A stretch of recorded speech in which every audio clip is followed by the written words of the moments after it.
Steelers Nation, thank you kindly for tuning back to the channel for another edition of the Steeler Culture Podcast, where we break down Pittsburgh Steelers football. Today, ladies and gentlemen, the players report to Latrobe St. Vincent College for the start of the 2025 Pittsburgh Steelers season. Steelers football is back. Think of the season how you want, whatever your expectations are, that's your right, that's your feeling as a Steelers fan.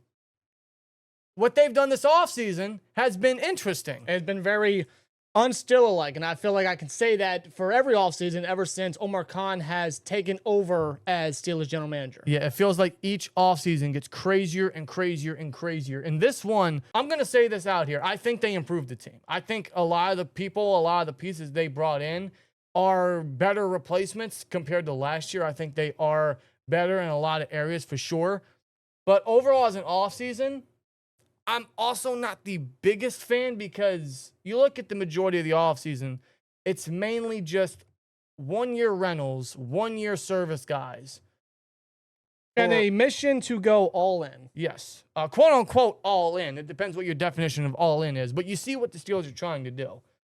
They're bringing in a lot of these future Hall of Fame guys. We're talking Darius Slay, Aaron Rodgers. If you want to put Jalen Ramsey up there, go for it. They traded for DK. Right? They're bringing in a lot of name value. They're bringing in, for sure, upgrades from last year. But it's all to make a legitimate push for this year because that's always the Steelers' goal. That's always going to be their goal, no matter what shape the team is in, no matter what shape the Steelers think they're in. They're always going to go in for a championship. But at the same time, what the Steelers are doing is not only are they bringing in these guys to make a push this year, they are still building for the future. They're doing 2-1 essentially. Trying to kill two birds with one stone. And the reason I say that is because, well, what they did via the draft, what they've done via the draft the last 3 years, and bringing in a lot of these vets to teach a lot of the young guys from those previous 3 draft classes, you see the Steelers are trying to incorporate a, high football IQ, a high football mentality into the locker room. They're really trying to teach a lot of these young guys how to win. Well, winning mentality, right? The smarts of their respective positions.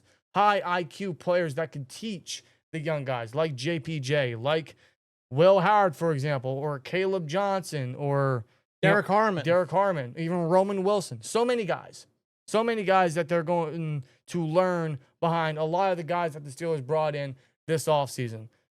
First and foremost, they traded for DK, which was probably the best and biggest move that they've made all offseason. Man, that was just the start. They traded for DK. They traded a second rounder and signed him to a new 5-year, $150 million contract. He's here for the next 5 years. He's here for the next 5 years. It's essentially like a 4-year extension, but 5-year contract for the Steelers. So he's here not only for this year, but for the long haul. He will be the top weapon, the new wide receiver 1 for the Steelers for this year and eventually for the next quarterback that will be drafted next year. This is a better wide receiver 1 than George Pickens because George Pickens is immensely talented. He was underutilized. He didn't get enough targets. He dealt with some real serious, bad quarterback play. But he's also very immature. His head's not all the way in the game. He doesn't put in a lot of effort. He is a diva at wide receiver. We needed someone that has had prior experience, prior success, and is a bigger playmaker, a better overall wide receiver. And we did that with DK Metcalf. Now, we thought trading for DK Metcalf would have meant that Pickens is the number 2. For a little bit, that was the case. Now, obviously, that's not. They traded Pickens after the draft. It took 2 weeks after the draft for them to finally trade him. And they traded him for a 2026 third-round pick. To the Dallas Cowboys. So he's now the Cowboys' problem, which is quite fitting, in my opinion. Yeah, so they improve wide receiver. They get a better wide receiver 1, a more of a locker room guy, a more of a better talent, an overall greater wide receiver. But they're still in the same position that they were in last year at wide receiver, where they have a bona fide number 1, a better number 1, but a bona fide better number 1, but still no pure wide receiver 2. They have the experience and the trust in Calvin Austin. They have the uncertainty but the promising future of Roman Wilson. And they got the veteran who's been around, 10 years now in Robert Woods. They traded for DK, traded Pickens, but are still in the same position that they were last year at wide receiver. You could argue that wide receiver is better compared to last year because, I mean, anybody's better. Anybody's a better wide receiver, too, than Van Jefferson was. Yeah. Jefferson was literally just a guy that was there, and he had chemistry with Arthur Smith. Jefferson offered nothing. No. He was just there. You could argue that wide receiver is better compared to last year because Austin improved last year. He stepped up. He made the most of his opportunities, and I would say that he has built the trust within Steelers players and the coaching staff for him to at least start off as a wide receiver too. Yeah, I do think they're in the same position, but I do think wide receiver is better off. But the principle of it all is the fact that the principle is they're still in the same situation. It's the same similar situation to a point that we're still talking about, are the Steelers going to continue to look at wide receiver? Are they going to trade for a wide receiver? Are they going to sign a wide receiver? Stuff that we talked about last offseason. Yeah, when they put all their eggs in the Brandon Ayuk basket. Now, we don't know who they're going to add. If they're going to add anybody, they might just roll with Calvin and Roman. But the idea is them to still add somebody at wide receiver because they need, if they're going all in, quote unquote, if they're pushing, they're going to need a better number 2 target. No disrespect to Calvin. I think he was great last year. I think he could have another breakout year. He could be a breakout candidate. But I don't think he's a pure number 2. Neither is Wilson yet. He could be, but we don't know because he barely played. You can't say that about Wilson yet. He's got to build that trust, and he's got to showcase that talent consistently on the field. In free agency, now this is where I thought the Steelers were going to go heavy. This is where I thought they were going to go aggressive because they had a lot of cap space to work with. I thought that they were going to get aggressive. They could have addressed defensive line. They could address corner, especially since a few of those positions were pretty stacked in free agency, especially corner. They had a lot of great talent that I thought they could have looked at, talked to, brought in, signed, that not only would have been a better upgrade than Dante Jackson from last year, but would have been a number 2, maybe a number 1 opposite of JPJ for the next couple of years. But instead, they signed Darius Slay to a 1-year contract. Now, Darius Slay is an upgrade over Dante Jackson, and he, at his age, is still very good, a very strong cover corner, and obviously a Hall of Fame mind, which you see why they signed Darius Slay, because you want him to teach JPJ. You want him to be the guy, the coach for someone like JPJ, where JPJ is an incredible cover guy, the best cover corner we've had in a long time. But teach him the ways in the way of slowing down the penalties and being smarter as a cover guy to minimize the mistakes in that regard. That's why they brought in Slay. Not only to upgrade the position for a year, but to teach JPJ. They also brought in Brandon Echols at corner, which I think is a very good depth piece. Actually. Yeah, even a fill-in starter if, knock on wood, anything were to happen. Because he can play inside, he can play outside. He has the in-and-out versatility the Steelers like, that dependability, that versatility, which they liked in Cam Sutton in his first stint. They tried that again last year, and that was a disaster. A massive disaster in that final stretch. Brandon Echols is definitely an upgrade in that regard. Plus, he has tons of special teams experience. So I think overall, Brandon Echols is a very fine depth piece. I think he's a great tackler. He's got good ball skills, good coverage ability. And anywhere that you can put him, anywhere the Steelers want to put him, I think Echols will deliver. Yes. So I do like that in regards to depth. But overall, in terms of corner free agency, I expected better. I expected more. You know, before free agency, I did say I thought that the Steelers weren't taking the cornerback position pretty seriously. Well, that kind of made me eat my words when they traded for Jalen Ramsey. Yeah, just a couple of weeks ago. They traded for Jalen Ramsey while in the process trading away Minka Fitzpatrick while also acquiring Jonnu Smith in the process. The full details right here is Minka Fitzpatrick in a 2027 fifth-round pick to Miami, to the Dolphins, for Jalen Ramsey, Jonnu Smith, who has chemistry with Arthur Smith, and a 2027 seventh-round pick. Yeah. Those were the details. That was just a couple weeks ago. And that is still like a bittersweet trade for me. It's still, half and half because I love the Ramsey addition. I think adding Slay and Ramsey are upgrades. You can't ask for a more stacked corner position for the Steelers. JPJ, Jalen Ramsey, Darius Slay, Brandon Echols, Corey Trice. The cornerback room compared to last year, because it was JPJ, it was JPJ, Dante Jackson, Beanie Bishop, Cam Sutton, and James Pierre. And Corey Trice. Not exactly the best. Obviously, we saw that, especially in the later part. Now we got JPJ, we got Jalen Ramsey, we got Darius Slay, we got Brandon Echols, we still got Corey Trice, while we still have Beanie Bishop. Yeah. That is an improvement. Corner is absolutely improved. I would argue it's up there with maybe one of the more stacked or top secondaries on paper this year. Yes. I would argue that too. But at the cost of having no free safety this year. No one to play the deep ball. No one to play cleanup like Minka has. And the Steelers did sign Juan Thornhill in free agency, who was at the time a very good depth addition to be the third safety in 3 safety sets. But to be the starter, I don't think Thornhill is that anymore. I don't think back from his Kansas City days to even maybe the first season of his Brown years, right? I don't think Thornhill is that type of player. He's the only free safety, true free safety on the roster right now. He is, but he's also dealt with injuries the past 2 years with the Browns, and I view him mostly as a depth piece now, not as a full year starter. No.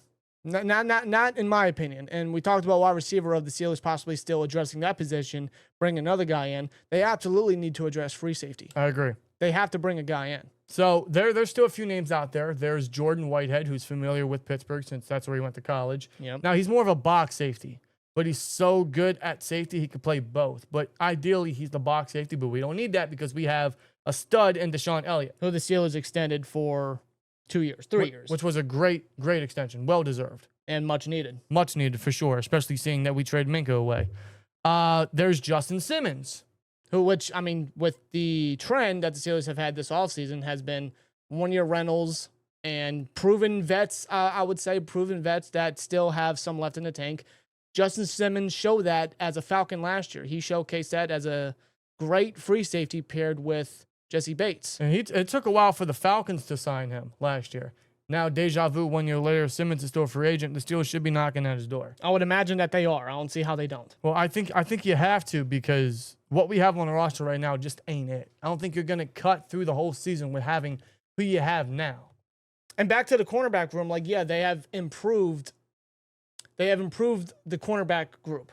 They have Slay. They have Ramsey, right? But I do question what's the longevity of the cornerback position. Because you have JPJ at least the next 2 years. Yep. But after that, after this upcoming season, who's your cornerback 2? Yeah, because Darius Slay, I doubt he's going to stay here after 2025. So he's a 1-year rental. Jalen Ramsey, his contract, all his guaranteed money is for this year only. That could make him a 1-year rental, or the Steelers could keep him for another year, depending on his performance. So let's say he's here another 2 years. You got Ramsey and JPJ for theoretically 2 years, this year and next year. And then depending on Beanie Bishop's development, maybe he's the primary slot guy, right? Maybe they could tender him and make him the slot guy. Maybe he's the new Mike Hilton for the Steelers, right? Maybe. He had a good rookie season. I felt like his snaps were unfortunately reduced because of the Sutton experiment. Yes. Which failed. So you could also look at it in that sense that they're so stacked that they could keep JPJ, they could keep Ramsey for 2 years, they could keep Bishop and Trice as depth, right? Since they're still here for the next couple of years, which is not a bad idea. That looks fine for me. At least the corner position in that regard is pretty much filled. Otherwise, it's still a room of 1-year rentals. It's still a room of older guys when the idea, or my idea, was for them to still get younger. Not too young where they're inexperienced and we're having 2015, 2016 secondaries all over again, but in a way where they could have went more aggressive in free agency. They could have signed someone that has tons of experience and a lot of great play where they could have given him a decent contract and he could have been the corner for the Steelers for 3-4 years, depending on the contract details. Instead, they decided to go after guys that are still good. They still got some in the tank, but they're way past their prime. Now, guys like Slay, guys like Ramsey. I will throw out the possibility of the Steelers potentially reaching out to the cornerbacks that were free agents, guys like a Chardavius Ward or the former Jet who's now a Lion. He got a big money contract. Oh, DJ Reed. Or even the Carlton Davis. Or Nate Hobbs, who signed a big money contract with the Packers. There's a possibility, we probably will never know, but there's a possibility that the Steelers did reach out and did offer them a contract or wanted to bring them in for a visit. Maybe they just said no. Maybe they just didn't view Pittsburgh as a desired destination. And at the time, how could you? They didn't have a quarterback. No, and thus the Steelers finally signed one. It took a while. It took so many months and weeks for it to finally happen. The Steelers signed Aaron Rodgers. He will be the Steelers quarterback for the 2025 season, bearing he doesn't get injured. They also signed Mason Rudolph, who's going to be a great backup. I always viewed Mason as a trustworthy guy for a relief, a game or two, or God forbid anything else happens. Yeah. So the quarterback room, I got to say, is improved. I do think Aaron Rodgers is an improvement over Russell Wilson and Justin Fields. He's not as mobile, clearly. He's older. But as a quarterback, that touch is still there. His IQ, I mean, that's never going to go away. No. I will give that to A-Rod. I mean, he's got one of the best IQs that any NFL quarterback will probably ever have. Yeah, seriously. I mean, future Hall of Famer, first ballot, but he's also not that guy no more. He's not. He's past his prime, and the Steelers are relying on name value, basically, with Aaron Rodgers. Can he still play? To a certain degree. Can he stay healthy? That's my biggest question. Right. But overall, I think they did improve quarterback. Now, quarterback, regardless, was always going to be a bridge or a rental, because the idea was always go in 2026 in Pittsburgh and get your guy. We weren't going to draft a quarterback very high in this year's draft class because the draft class was garbage. Yeah. It was very reminiscent of 2022, and we know what we did that draft class. So the Steelers weren't going to do that. I wouldn't have minded Mason being the guy, but they really, really waited their time. They had more patience than probably anybody in the world for Aaron Rodgers. Yeah, they could have waited as long as it takes Pluto to make a full orbit around the sun for A-Rod. Essentially, that's what it felt like. Yeah. So they did improve it, and overall, it was always going to be a rental. So we got Aaron Rodgers. That's our quarterback. We got to settle with it. We'll see what he can do. Corner, there are still some doubts for the future, but I get what they're doing. And I think it's going to benefit a guy like JPJ or Corey Trice or Beanie Bishop to learn from two great minds like that with Ramsey and Slay in the room and a new defensive back coach. I'm hoping that what they are trying to do in that area is really going to help that position in the long term.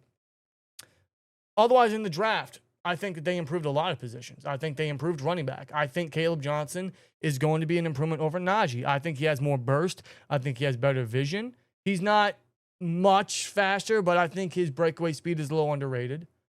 You know, there are some still concerns regarding his pass protection or his receiving ability, but you also look at how Iowa ran most of the time. They were very run heavy. He didn't really have a lot of opportunity to catch the ball in the backfield or to play in pass protection. No, but during OTAs, I mean, like, a lot of people raved about Caleb Johnson's work ethic and him constantly and wanting to work on his pass protection, because as a Steelers running back, that's something that you have to, perfect down. You have to get it down to a T.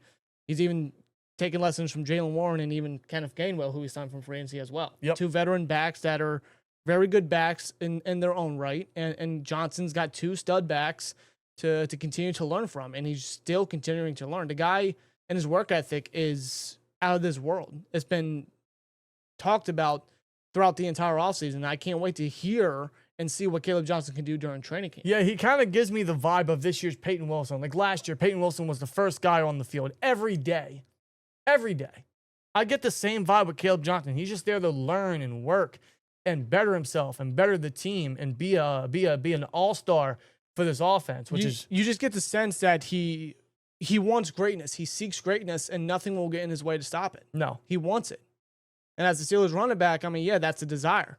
That's the mission. And he's got a mission. You just get that sense. You get that vibe from Caleb Johnson. Yeah, I get a great feeling about Caleb Johnson. So I do think he will be an upgrade over Najee. I think him pairing with Warren could make for a great duo. And I do think his speed, his breakaway speed, is faster than what his 40 tells. I agree. Plays much faster than what his 40 says. You look at his clips, you look at his highlights and his long touchdowns. I mean, game speed's different. Like, he's just breaking away from dudes. He really is. He's got burst. He's a guy that doesn't go down at first contact. No, he's got great contact balance. I mean, the guy just knows how to juke a guy. And not a single fumble in college. No. Last year, he had a great season in 12 games, over 1,500 rushing yards, 21 touchdowns, not one fumble. So he's got ball security down as well. Yes. Which is something that the Steelers and Mike Tomlin especially just salivate over. And they got a guy like that. So I think running back is improved. I think they improved running back entirely. We kept Warren, which is great.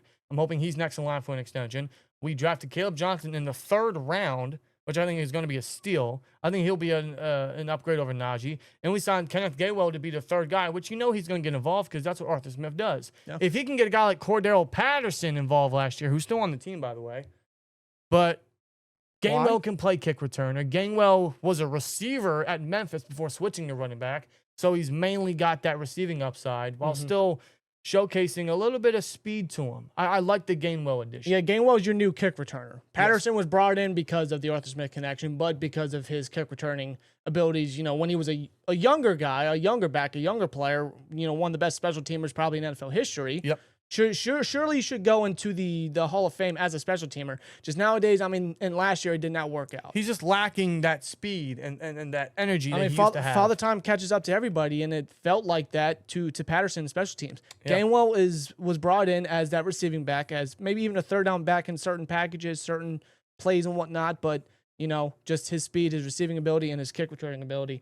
Gainwell should add a lot. Absolutely. And who should add a lot, and I'm hoping immediately, as he is going to be the day one starter. You knew this when they selected him in the first round, 21st overall. Derek Harmon. Yep.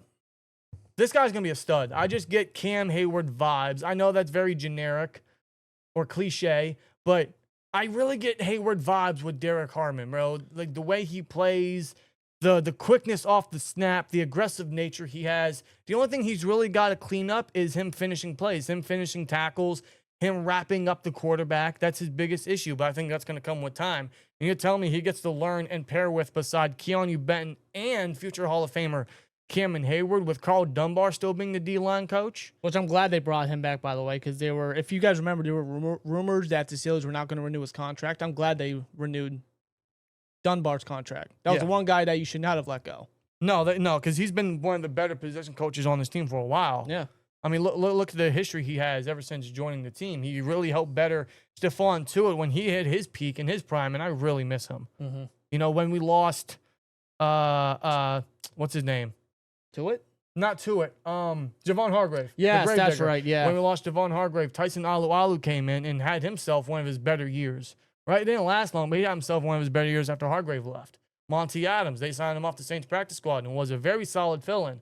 Larry Ogunjobi, he had a solid couple years, but you knew the time was up. Mm-hmm. And when they released him, you just knew they had to go defensive line early in the first round. It was stacked for sure, but you had to get the best guy available, and there was no way the Steelers were going to pass on Derek Harmon.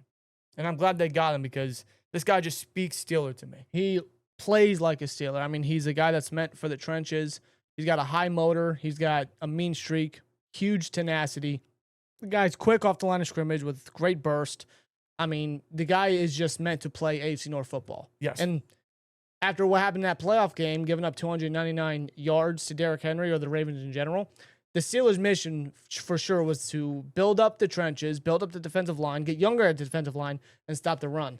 Derek Harmon, for this upcoming season, I firmly believe for the future of the defensive line, Harmon will help in that big time. And not just him, but obviously, Y.A. Black out of Iowa. They doubled up Iowa with Caleb Johnson and, of course, Y.A. Black. And I think Y.A. Black, you see his measurables, you see his size. This guy is a tower at nose tackle. But I think he'll be more than just a nose tackle, man. I think he can really play DN if he needs to, 4-eye position, where his main objective, his main responsibility is just, contain the double teams, soak up the double teams. That way that'll allow other guys to intervene and break through and make plays. He's the guy that's going to come in and clog the holes and take up the double teams while everyone else can finish the play. Yeah, that's what he did at Iowa. That was his role, and he did it very well. He's more than that. He's a lot more than that. But I think initially that's where he's going to get his feet wet. He's going to be somebody that will help everyone else out along the line. And then obviously as his snaps increase, he'll probably get more opportunities, mostly in the run or obvious rundowns, like early downs or like third and short, fourth and short situations. He'll come in and he'll play the nose or anywhere alongside that line where he's going to be the main guy to just, you close the gap, you stop the guard, you stop the center, make sure this guy goes nowhere. Yep. So I think overall defensive line is better than last year. I think it's healthier, I think it's younger, and I think it's got more power to it. It's got a lot more speed and strength to it for sure. I think we got much more tenacious, much faster at that position, and which we really needed. And younger at that. They needed to change the depth. They needed to get younger at the defensive line. Yeah, you couldn't just keep running the same depth guys year after year. And after that's what year. they were doing with guys like Isaiah Loudermilk and Dean Lowry and even Montravius Adams there. It was a revolving door, the same old, and you wonder why they gave up 299 rushing yards against the Ravens. Yeah. You can't be doing that. You do the same stuff. I mean, how can you expect anything different? You look at quarterback. It's a one-year rental and always was going to be. I think it's improved. Running back, I think all three guys are tremendous. I think they're really going to add something to the rushing attack, especially with the receiving upside of Warren and Gainwell, and with Caleb Johnson to learn from those guys. He's only going to better his ability to be a 3-down back. I think running back is improved. Wide receiver is improved. We have a bona fide, for sure, successful wide receiver 1 in DK. He's going to be here for the long haul. That's guaranteed. I think Robert Woods is a better veteran. Is he a better wide receiver 2? I guess because he's a better veteran, he is, but he's not really an upgrade. He's not your ideal wide receiver 2. The guy didn't even have 300 yards last year. Calvin Austin gained a lot of trust from fans, from coaches. I think if he has to be the 2 for now, that's fine. Roman Wilson, I want to see him stay healthy and see what he can do, right? So wide receiver, although it's still in the same spot, we don't have a number 2, but from what they've added, it is better in a sense. Tight end, it's more stacked. You got Pat Freiermuth, Jonnu Smith, and Darnell Washington. I would have liked Darnell Washington to get more receiving opportunities instead of just being an extension of the line and being a blocker. But I can't really hate the Jonnu Smith addition because he's a yak guy. He's a more athletic tight end than Muth is. I think he's a better receiving tight end than Muth is. I think he's one of the better pass targets on the team right now. I think A-Rod's going to like a guy like him. But that doesn't mean that you should just not bring in another wide receiver. You still got to address the position. Yeah, he's not the solution. He's not your 2. Can he play slot? Can he play outside? Sure. He's athletic enough. That doesn't mean run with that. That doesn't mean settle. We still need another wide receiver. O-line, we made a video about O-line this past week. It's a big question mark. It is, but it's still got a lot of potential. 4 guys on that offensive line are in rookie deals. Yes. Some of them coming to their 3rd year, some of them coming to their 2nd year. 3 of them actually on the right side. A lot of talent and a big question mark, but a lot of potential. I feel like they have unlimited potential. It's just up for them to communicate. And it is up for our offensive line coach still, Pat Meyer, to get these guys to where we all hope that they can be. The defensive line is improved. They kept Carl Dunbar. They added 2 fresh faces to the line for starting-wise and for depth. So defensive line is much better than last year, in my opinion. So through the draft overall, we also got to add in, they brought in Jack Sawyer in the 4th round. In the 4th round to play the 4th edge piece, which is very important. We saw last year when Highsmith and Herbig were hurt. And it was just Watt and Jeremiah Moon. Yeah. To the point we had to trade for Preston Smith. Yeah, we did. Like the 4th edge piece, many people may just view it as depth. It's actually very important when it comes to the Steelers scheme and the Steelers edge group. Well, who remembers when we had Marcus Golden and Nick Herbig? How great of an edge group was that? Now you bring in Jack Sawyer. I think that was a very good pick for sure. Of course, Will Howard, a quarterback. He's going to learn behind Mason and Aaron Rodgers. He'll be the 3. He'll probably redshirt unless obviously someone gets hurt. Knock on wood. Corner is improved. The linebacker.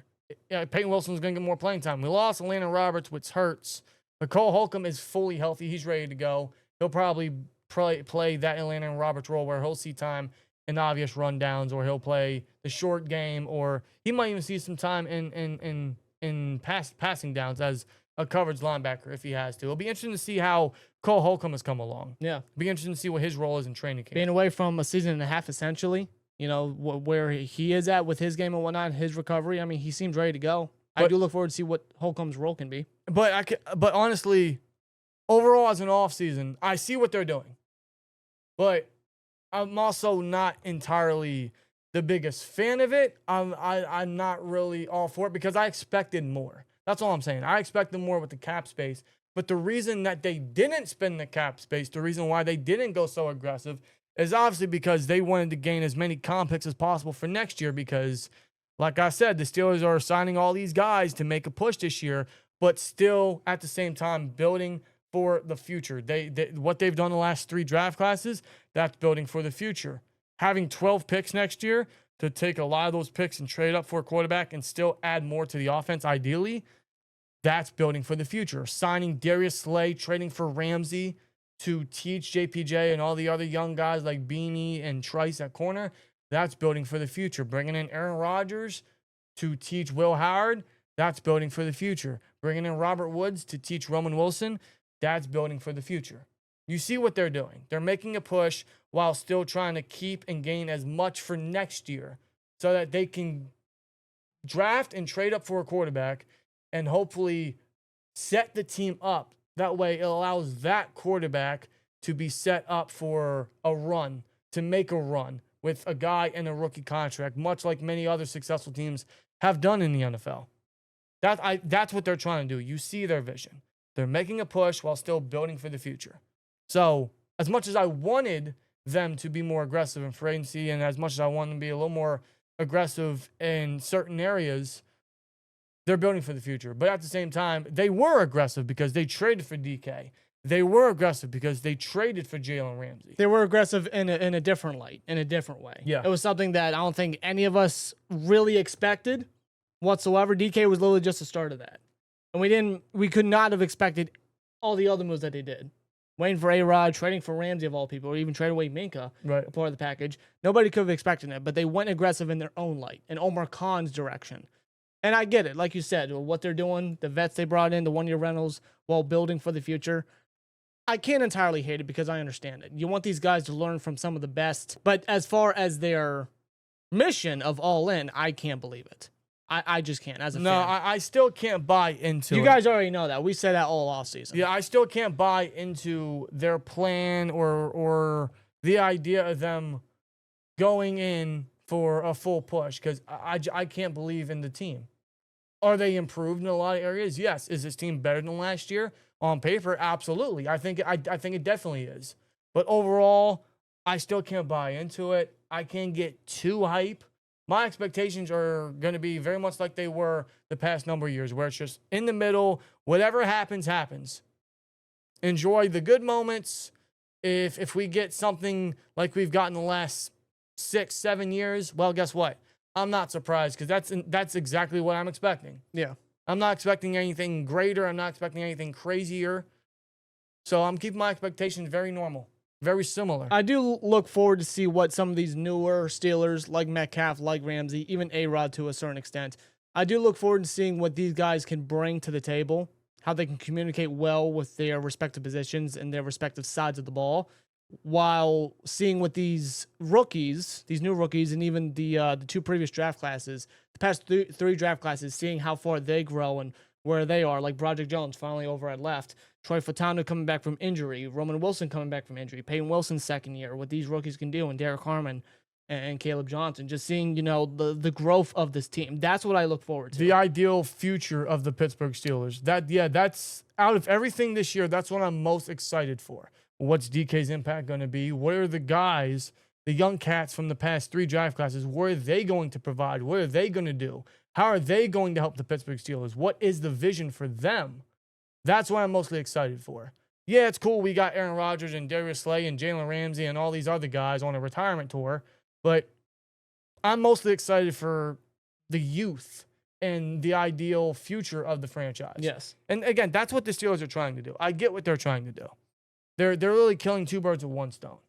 They're bringing in all these vets, making a push, improving the team, which is they're making a push while still saving as much for next year because they know they're going to go after ideally their guy, and they're trying to set that guy up for success, which I'm all for. That's what I wanted them to do this year. They just took a much more different approach than I anticipated. Yeah. They were a little cheaper with it. They definitely got older with it, and it did cost us, maybe younger guys at certain positions. It did cost us Minka Fitzpatrick, but they took a wild approach with it. This was a very unnormal Steelers offseason. A lot of areas, it was very confusing because I'm thinking, what are they doing?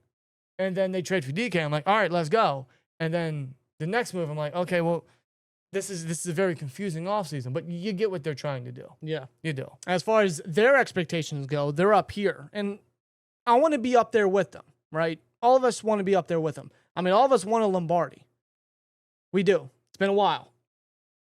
But my expectations, I'm sure yours as well, is going to be down here with the bare minimum, just based off recent trends of the last playoff games. Not just that, but literally having the exact same coaching staff as last year. And that's what it is. The coaching staff is the same. I can't trust the coaching staff. No. So their expectations are there. Mine are going to be down here. But that doesn't mean I don't look forward to the season. That doesn't mean that I'm not going to root for the team. I'm going to root for the damn team. I'm going to hope for the best. Yeah, absolutely. This is my squad. This is my team. These are my colors. And this is my damn logo. I'm going to rep it till the day I'm 6 feet under. Preach.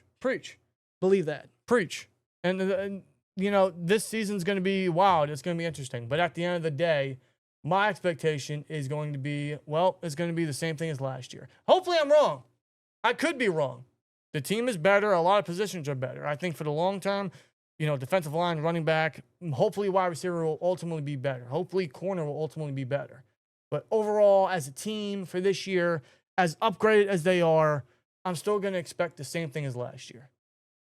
Could it be better? Could it be a playoff push? Could it be a playoff victory towards a playoff push? Obviously, I hope so. I want nothing more. It's just me as a fan, I'm going to keep it down here. That way, if we do go up there, I'm excited. And I'm, at the same time, going to try to stay within the rightful expectations so I don't get my hopes up again, because this team has done that to me too many times. So that's why I'm down here. You might feel different, and that's your right as a Steelers fan. That is your fandom. So whatever your expectations are, feel free. We're just telling you ours, and hopefully by the end of the regular season, our expectations, they go above and beyond. Yeah, and they're not proven to be what we all feared was last year and the year before that. Because ultimately, that's what we don't want, and we want something greater than that. That's why the team has done what they've done. Mm-hmm. Can they pull it off? We'll see. At the end of the day, that's all we can hope for. And it starts today. It starts today as the team reports to Latrobe. The players report to St. Vincent College for the start of what should be a very wild 2025 Pittsburgh Steelers season. This offseason's been crazy. It's been wild. It's been unsterile-like. It's been anything like I've never seen before. And like every offseason gets crazier and crazier and crazier. And this year has been crazier. The team got older. They did get better. They're still building for the future. At the end of the day, let's see what happens. Let's enjoy whatever good comes out of this year. Maybe the good could be great. At the end of the day, here we go, Steelers. We're going to rep the colors. We're going to rep the shield. We're going to rep the logo. We're going to rep this team every Sunday. When they play Thursday, when they play Monday. Sunday morning. We'll be here. We will be here. So at the end of the day, here we go, Steelers. How do you guys feel about the offseason? How would you grade it? What are your expectations for the entire season? In fact, who are you most looking forward to for training camp? Let us know your guys' thoughts down in the comments below. I'd love to appreciate and hear your guys' opinions. Otherwise, follow us on the socials. They are down in the overlay below. Otherwise, we'll see you guys later this week for some training camp updates, some training camp news. Hopefully, it's all good. Fingers crossed, it's all good. And before we know it, we can actually see some full Steelers action, which will be very exciting. And if you're going to training camp, believe me, we've been there twice, I think. Enjoy yourself.